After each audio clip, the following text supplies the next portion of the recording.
વિદ્યાર્થી મિત્રો, આજે આપણે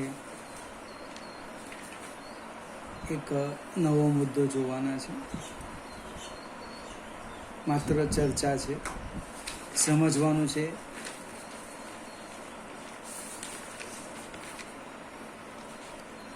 એમાંથી ઓબ્જેક્ટિવ પૂછી શકાય. વિદ્યુત ભારનું વિતરણ.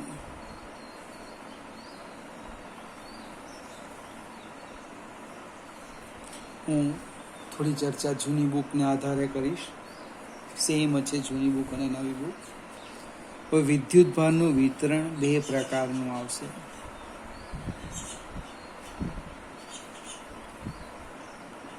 એક અસતત અને બીજું આવવાનું સતત. અસતતની આપણે વાત કરી. વિદ્યુત ભાર આમ હોય, એક અહીંયા હોય, એક અહીંયા હોય, આ રીતના અસતત વિદ્યુત ભાર. કોઈ એક વિદ્યુત ભાર પર ઘણા બધા વિદ્યુત ભારો વડે લાગતા બળની ચર્ચા કરી. એનું ક્ષેત્ર પણ શોધી શકાય. સતતમાં 3 પ્રકાર આપેલા છે. કયા કયા તેની હું સમજૂતી આપું. એક રેખા લઈએ, બીજું પૃષ્ઠ લઈએ અને ત્રીજું ઘન લઈએ. રેખામાં સતત વિતરણ એટલે હું સમજાવવા પ્રયત્ન કરું. મારી પાસે આ એક વિદ્યુત ભારિત રેખા છે. એના ઉપર વિદ્યુત ભાર સતત રીતે પથરાયેલો છે. પછી આપણા જે પ્રશ્નો હોય તે અસતતમાં શું હતું? 7 વિદ્યુત ભાર, 15 વિદ્યુત ભાર, 100 વિદ્યુત ભાર. હવે આમાં તો જથ્થાબંધ વિદ્યુત ભાર છે, ગણી ન શકાય એટલા છે. આ બધા વિદ્યુત ભારને કારણે આ બિંદુ પાસે ક્ષેત્ર કેટલું, અથવા અહીં કોઈક વિદ્યુત ભાર મૂકીએ તો એના ઉપર કેટલું બળ લાગે, આવો પ્રશ્ન છે. બીજું પૃષ્ઠ છે, આપણું જે નોટનું પાનું છે. આ નોટનું પાનું છે, એને આપણે કલ્પના કરીએ એ વિદ્યુત ભારથી બનેલું છે આખું.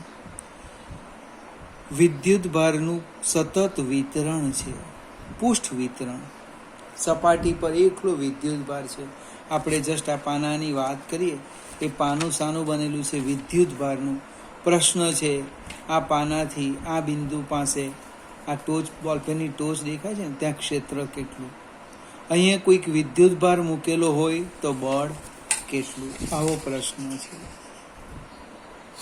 અને ઘન એટલે આપણને ખ્યાલ છે, નક્કર વસ્તુ, ગ્લાસનું ડસ્ટર. જસ્ટ કલ્પના કરો, આખું વિદ્યુત ભારનું બનેલું છે. આપણી જે બુક છે, નોટ છે, જસ્ટ કલ્પના કરો, એ સમગ્ર વિદ્યુત ભારથી ભરાયેલું છે. પ્રશ્ન આપણા એક સરખા છે. રેખા હોય, પૃષ્ઠ હોય કે ઘન હોય, એની આસપાસ કોઈ પણ બિંદુ પાસે ક્ષેત્ર કેટલું, અથવા કોઈક વિદ્યુત ભાર મૂકીએ તો આ વિદ્યુત ભાર કેટલું બળ લગાડે. હવે એ સમજવા માટે આપણે એક જસ્ટ ઘનતાની વાત કરીએ. ઘનતા તો ખબર છે, દળ ભાગ્યા કદ. પણ અહીંયા આપણે શબ્દો લેવાના વિદ્યુત ભારની ઘનતા. અહીં સાઈડ પર લખું છું, વિદ્યુત ભારની ઘનતા. હવે જો રેખા હોય તો લખવાનું વિદ્યુત ભારની રેખીય ઘનતા. વિદ્યુત ભારની રેખીય ઘનતા, અને એની સંજ્ઞા આપેલી છે લેમ્બડા. ઘનતા એટલે દળ ભાગ્યા કદ એવું લખતા હતા. અહીં રેખીય ઘનતા, એનો અર્થ છેદમાં લંબાઈ આવવાની. લંબાઈ કોની? તો કે વિદ્યુત ભારની. વિદ્યુત ભારની રેખીય ઘનતા એટલે અંશમાં વિદ્યુત ભાર આવવાનો. વિદ્યુત ભારની રેખીય ઘનતા કોઈક આમ પણ લખાય, એકમ લંબાઈ દીઠ રહેલો વિદ્યુત ભાર. એને શું કહેવાના? વિદ્યુત ભારની રેખીય ઘનતા. લગભગ 2 વર્ષ પહેલા એક એકમ પૂછાઈ ગયેલો. વિદ્યુત ભારની રેખીય ઘનતાનો એકમ તો અંશમાં વિદ્યુત ભાર છે એટલે એનો એકમ લખવાનો કુલમ અને છેદમાં અંતર છે મીટર. કુલમ પર મીટર. ફરીથી લેમડા લખે એટલે યાદ રાખવાનું રેખીય ઘનતા કોની? વિદ્યુત ભારની રેખીય ઘનતા. પછી રેખીય ઘનતા લખે અને લખે દળ ભાગ્યા કદ, એવું નહીં. વાંચો, સમજવા પ્રયત્ન કરો. ત્યાર પછી બાજુમાં લખીએ વિદ્યુત ભારની પુષ્ઠ ઘનતા. મિત્રો એની સંજ્ઞા છે સિગ્મા. પુષ્ઠ ઘનતાની સંજ્ઞા છે સિગ્મા. અંશમાં વિદ્યુત ભારની એટલે અંશમાં વિદ્યુત ભાર આવવાનો અને રેખીય ઘનતા લંબાઈ લખું પુષ્ઠ એટલે ક્ષેત્રફળ લખવાના Q/A. એકમ ક્ષેત્રફળ દીઠ રહેલો વિદ્યુત ભાર એને શું કહેવાના? પુષ્ઠ ઘનતા. એનો એકમ છે કુલમ પર મીટર સ્ક્વેર. ફરીથી એક સાથે ત્રણ નવા શબ્દ આવે છે. રેખીય ઘનતા લેમ્બડા. હું વારંવાર શીખવું એટલે મને યાદ છે, તમારા માટે નવું છે એટલે પ્રેક્ટિસ કરવાની. રેખીય ઘનતા લેમ્બડા, પુષ્ઠ ઘનતા સિગ્મા. લેમ્બડા એટલે Q/L, સિગ્મા Q/A. અને ઘનતા લખીએ વિદ્યુત ભારની ઘનતા. વિદ્યુત ભારની ઘનતા. ઘનતા એટલે કદ માટે લેવાના. એની સંજ્ઞા છે ρ, Q/V. એનો એકમ છે કુલમ પર મીટર ક્યુબ. આ એકમ પણ એક વખત ઓબ્જેક્ટિવમાં પૂછાયો હતો. જેને ખ્યાલ આવે એ વિચાર કરે કે આમાં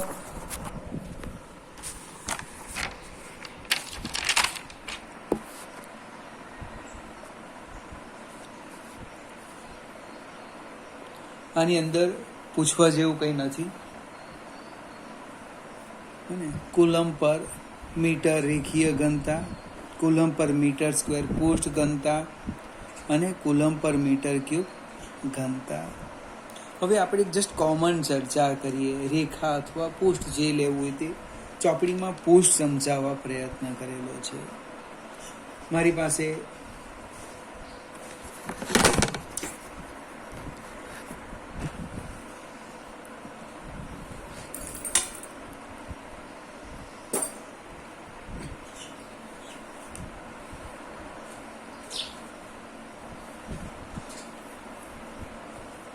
પાસે એક વિદ્યુત ભારિત પુષ્ઠ છે. આ રીતનું જસ્ટ કલ્પના કરીએ આપણે. પ્રશ્ન એવો છે કે આ પુષ્ઠથી અને આ બિંદુ પાસે P બિંદુ પાસે વિદ્યુત ક્ષેત્ર કેટલું? આ કોઈ પ્રશ્ન નથી, માત્ર સમજવા પ્રયત્ન કરીએ આપણે કે આ વિદ્યુત ભારિત સમતલ અથવા પુષ્ઠથી બને આ અંતરે ક્ષેત્ર કેટલું?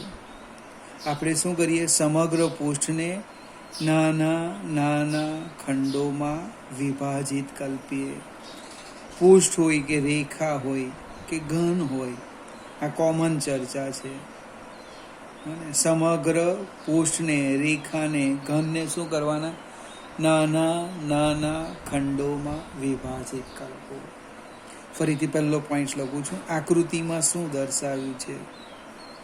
આકૃતિમાં વિદ્યુત ભારનું પુષ્ઠ વિતરણ દર્શાવ્યું છે. વિદ્યુત ભારનું પુષ્ઠ વિતરણ દર્શાવ્યું છે. અહીં વિદ્યુત ભારની પુષ્ઠ ઘનતા ડાયરેક્ટ લખી દેવાનું. વિદ્યુત ભારની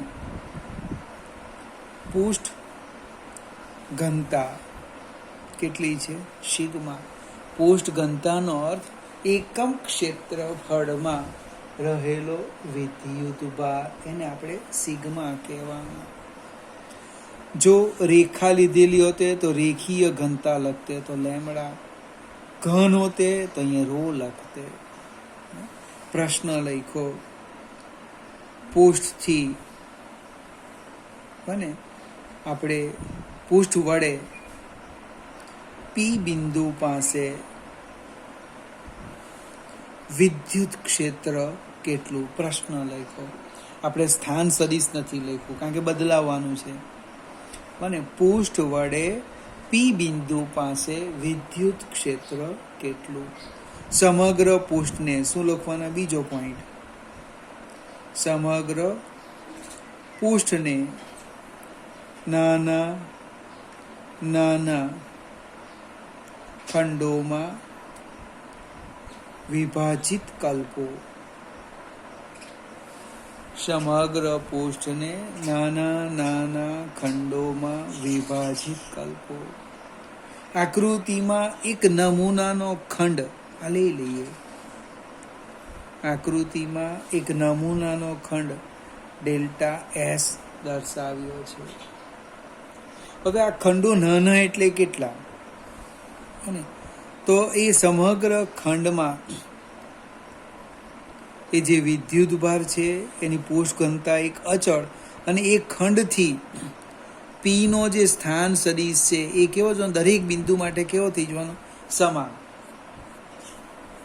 અહીંયા વિદ્યુત ભાર વિતરણની વાત નહીં કરીએ, પણ આ જે આર છે એ તો આ ખંડ માટે આર જુદો, આના માટે જુદો, આના માટે જુદો, આના માટે જુદો, આના માટે. અને દિશા પણ બદલાય. આ વિદ્યુત ભારને કારણે દિશા બીજી આવવાની, આને કારણે અલગ આવવાની. એટલે આપણે શું લખ્યું? એ ખંડો એટલા બધા નાના લીધા કે ખંડથી પીનું જે અંતર છે એ અચળ રહી જવાનું. તો આ ખંડ વડે પી બિંદુ પાસે આ ખંડમાં વિદ્યુત ભાર લઈ લઈએ. બને પહેલા ફરીથી એક મુદ્દો લખી દે. આકૃતિમાં એક નમૂનાનો ખંડ કયો બતાવ્યો છે? Delta S. ડેલ્ટા એસ થી પી નું અંતર લખી દઈએ આપણે.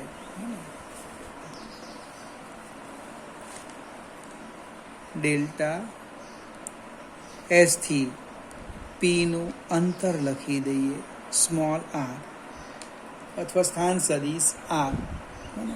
ખંડમાં રહેલો વિદ્યુત ભાર, ખંડમાં રહેલો વિદ્યુત ભાર કેટલો? તો કે ડેલ્ટા ક્યુ બરાબર સિગ્મા ડેલ્ટા એસ. બસ આ જ એક શીખવાનું છે. આ કેવી રીતે લખ્યું? સમગ્ર પૃષ્ઠને, રેખાને, ઘનને નાના નાના ખંડોમાં વિભાજિત કરો. કરી દીધો. કોઈ એક નાનો ખંડ, જો રેખા હોય તો શું લખવાનું? Delta L. પૃષ્ઠ હોય તો ડેલ્ટા એસ, અને ઘન હોય તો ડેલ્ટા વી. ખંડથી પી નો સ્થાન સદિશ લખ્યો આ. હવે ખંડમાં રહેલો વિદ્યુત ભાર એકમ ક્ષેત્રફળમાં સિગ્મા. જો વાક્ય રચના જોજો. એકમ ક્ષેત્રફળમાં સિગ્મા તો ડેલ્ટા એસમાં કેટલો? રેખા હોય તો એકમ લંબાઈમાં લેમ્બડા તો ડેલ્ટા એલમાં કેટલા? એકમમાં રો તો ડેલ્ટા વીમાં કેટલા? આ કોમન ચર્ચા, લેમ્બડા, સિગ્મા કા રો. હવે આ વિદ્યુત ભાર વડે પી પાસે ક્ષેત્ર લખીએ આપણે.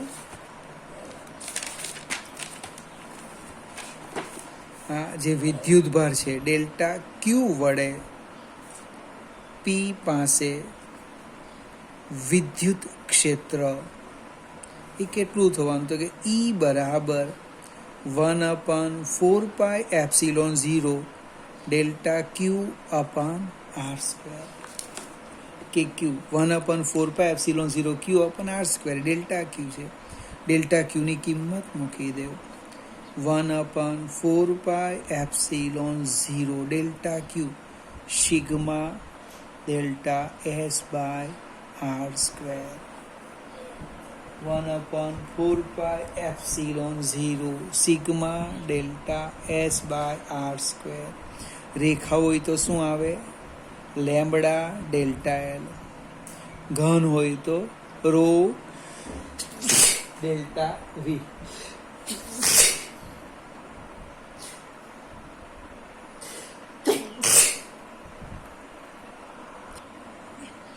ફરીથી વિદ્યાર્થી મિત્રો, આજે ચર્ચા કરી કોમન છે, માત્ર સમજવા માટે કે રેખીય હોય તો નાનો ખંડ ડેલ્ટા એલ, પુષ્ઠ હોય ડેલ્ટા એસ અથવા ડેલ્ટા એ, અને ઘન હોય તો ડેલ્ટા વી.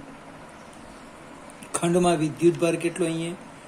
Lambda DL, sigma DS, rho DV. બસ આ જ કિંમત અહીંયા મૂકવાની આવશે. આટલું બદલાશે આટલું. હવે આ જે છે ને અહીંયા ડેલ્ટા લખવાનું છે, ડેલ્ટા ઈ. બધા જ ખંડોનું ક્ષેત્ર શોધી એનો આપણે સદીશ સરવાળો કરો એટલે ઈ બરાબર સમેશન ડેલ્ટા ઈ. ખંડો નાના હોય તો શું થાય? સરવાળો સંકલનમાં પરિણામે, એટલે આમ ડીઈ.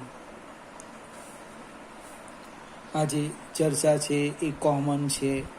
રેખા, પુષ્ઠ કે ઘનમાં વિદ્યુતભારનું વિતરણ. ફરીથી આ કોઈ પરીક્ષામાં પૂછવા માટેની થિયરી નથી, પણ માત્ર સમજૂતી છે. હવે આપણે એક અગત્યનો નિયમ જોવાના છે.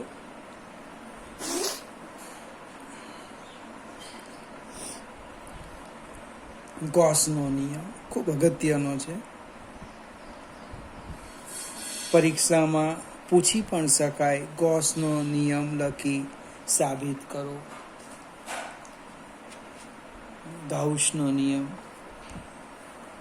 ગૌસનો નિયમ પોતાની રીતે જે ઉચ્ચાર કરે છે. હવે એ સમજવા માટે પહેલા આપણે એક ઉદાહરણ લઈએ સાબિતી માટે. મારી પાસે અહીં એક બિંદુવત વિદ્યુતભાર ક્યુ છે. ક્યુને કેન્દ્ર તરીકે લઈ એક આર ત્રિજ્યાના ગોળાની કલ્પના કરું. આ રીતના ક્યુને આપણે શું કીધું? કેન્દ્ર તરીકે લીધું અને આર ત્રિજ્યાના ગોળાની કલ્પના કરી.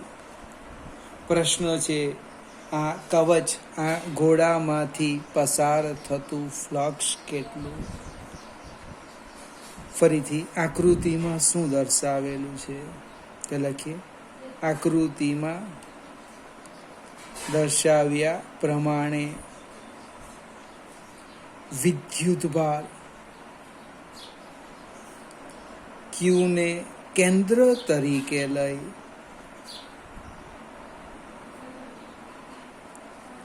આર ત્રિજ્યાના ગોળાની અથવા કવચની કલ્પના કરો.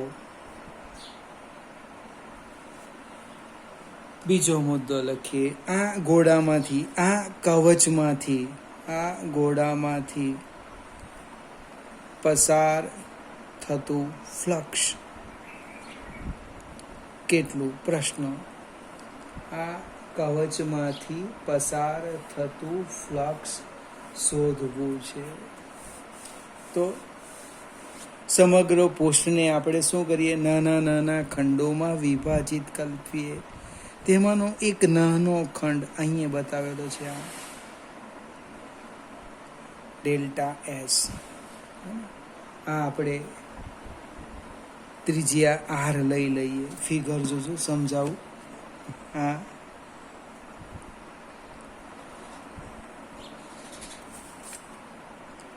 જે છે એ ત્રિજ્યા આર છે.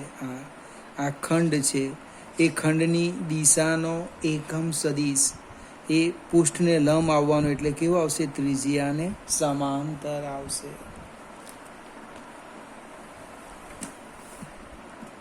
આકૃતિમાં દર્શાવેલ બીજો પોઈન્ટ લખીએ આપણે.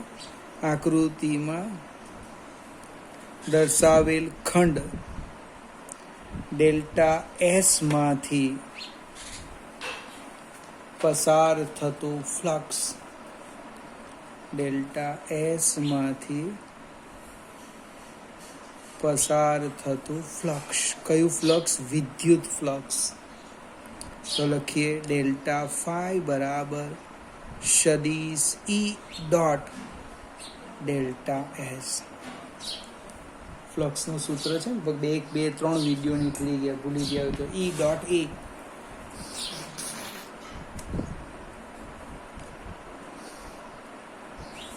હવે અહીંયા ઈ કેટલા થવાના? તો કે ઈ આમ લખાય 1/4πε0 Q/r² એકમ સદિશ r.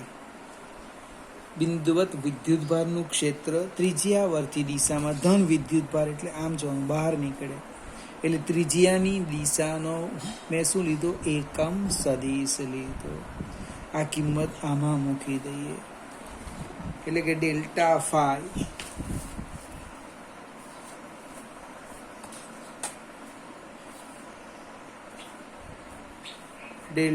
ફાઈ બરાબર ઈ 1/4πε0 Q/r² એકમ સદિશ r સદિશ ડેલ્ટા એસ. હવે આકૃતિ પરથી જોઈ શકીએ આપણે આ ત્રિજ્યાવર્તી એકમ સદિશ છે. ત્રિજ્યાનો દિશા એ આ દિશામાં આવવાનો, ત્રિજ્યાની દિશાનો એકમ સદિશ એ આ દિશામાં આવવાનો. આ જે પૃષ્ઠ સદિશ છે એ પૃષ્ઠ સદિશ પણ આ જ દિશામાં આવવાનો. પૃષ્ઠમાંથી બહાર નીકળતી દિશા બંને એક જ દિશામાં છે એટલે આમ લખી શકાય એકમ સદિશ r સમાંતર પૃષ્ઠ સદિશ એટલે કે થીટા બરાબર 0. એનો અર્થ શું થવાનો? આમ લખાશે ફ્લક્સ ડેલ્ટા ફાઈ બરાબર 1/4πε0 Q/r² ઇન્ટુ ડેલ્ટા એસ. એકમ સદિશ r નું મૂલ્ય 1 એકમ અને એ બી કોસ થીટા 1 ગુણ્યા ડેલ્ટા એસ ગુણ્યા કોસ 0 1 થઈ જશે. હવે સમગ્ર પૃષ્ઠમાંથી પસાર થતું ફ્લક્સ એટલે કે કુલ ફ્લક્સ, કુલ વિદ્યુત ફ્લક્સ આમ લખવાની આપણે ટેવ પાડીએ. ફાઈ બરાબર સમેશન ડેલ્ટા ફાઈ. હવે આ જે સૂત્ર છે ડેલ્ટા ફાઈ એની કિંમત મૂકીએ તો શું થાય? Summation 1/4πε0 Q/r² into delta S. પણ 4πε0 Q અને r એ તો અચળ છે, બહાર કાઢી લઈએ એટલે કે 1/4πε0 Q/r² સમેશન ડેલ્ટા એસ. હવે સમેશન ડેલ્ટા એસ એટલે આ બધા જ પૃષ્ઠ આવા કલ્પના કરીએ એનો સરવાળો એટલે ગોળાની સપાટીનું ક્ષેત્રફળ થાય. આમ સમેશન ડેલ્ટા એસ એટલે સરફેસ એરિયા એસ અથવા કેપિટલ એ અને એ કેટલું થવાનું? 4πr².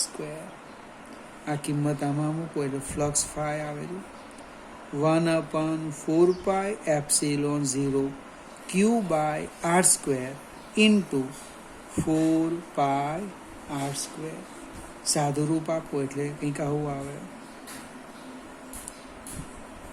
આને કહેવાય ગાઉસનો નિયમ.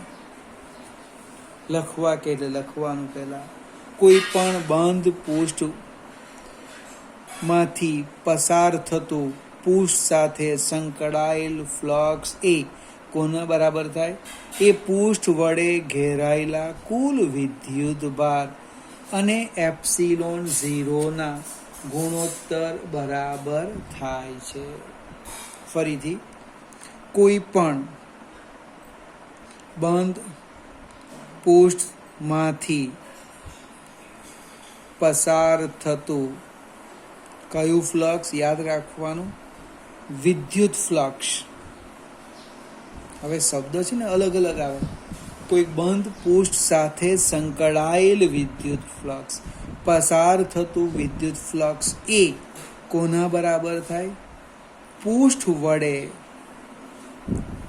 ઘેરાયેલા કુલ વિદ્યુત ભાર. બરાબર યાદ રાખજો. પૃષ્ઠની અંદર અને પૃષ્ઠની અંદર રહેલો પૃષ્ઠ વડે ઘેરાયેલા કુલ વિદ્યુત ભાર અને ε0 ના ગુણોત્તર બરાબર થાય છે. વિદ્યાર્થી મિત્રો, તમારી જે પરીક્ષા લેવાશે ત્યારે એક ઓબ્જેક્ટિવ 90% આ સૂત્ર પર આધારિત હશે. ફ્લક્સ પૂછવામાં આવશે તમને, બને એટલે કેટલો અગત્યનો આ પ્રમેય છે એનો તમને અંદાજ આવશે.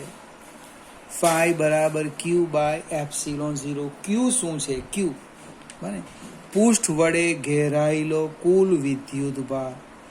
પૃષ્ઠ વડે ઘેરાયેલો કુલ વિદ્યુત ભાર. હવે તમને વિદ્યુત ભારનું મૂલ્ય આપે અને ફ્લક્સ પૂછે. ફ્લક્સ શું છે? ક્ષેત્ર રેખાની સંખ્યા છે. ફરીથી આજે જે આ બીજો ભાગ સમજાયો ગોસનો નિયમ ખૂબ અગત્યનો છે. એમાં આટલો જ ભાગ